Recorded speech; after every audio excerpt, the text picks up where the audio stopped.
दिल्लीमध्ये आगीचं सत्र अद्यापही सुरूच आहे, कारण नेताजी सुभाष पॅलेसमध्ये लग्नाचे 2 मंडप जळून खाक झालेत। लग्न सुरू असताना ही आग लागली आणि त्यामुळे एकच धावपळ झाली। अग्निशमन दलाच्या 22 गाड्यांनी या आगीवर नियंत्रण मिळवलंय। सुदैवाने यात कोणतीही जीवितहानी झाली नाही, नुकसान मात्र लाखोंचं झालंय। लग्न सुरू असताना हे 2 लग्न मंडप जळून खाक झालेत। अग्निशमन दलाच्या 22 गाड्यांनी आग विझवलेली आहे। सुदैवाने जीवितहानी कोणती झाली नाही। दिल्लीतील ही दृश्य आपण पाहतोय। नेताजी सुभाष पॅलेसमध्ये हे लग्नाचे 2 मंडप जे आहेत ते जळून खाक झालेले आहेत। लग्न सुरू होतं आणि ही आग लागली, त्यामुळे धावपळ झाली। अग्निशमन दलाच्या 22 गाड्यांनी या आगीवर नियंत्रण देखील मिळवलं आणि सुदैवाची गोष्ट म्हणजे यात कोणतीच जीवितहानी झाली नाही, परंतु नुकसान जे आहे ते मात्र लाखोंच्या घरात झालंय।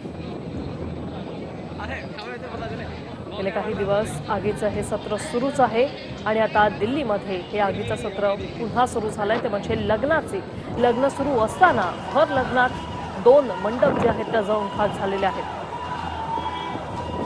अग्निशमन दलाच्या 22 गाड्यांना या आगीवर नियंत्रण मिळवावं लागलं। त्यावरून आपण अंदाज लावू शकतो की ही आग नेमकी किती मोठी होती।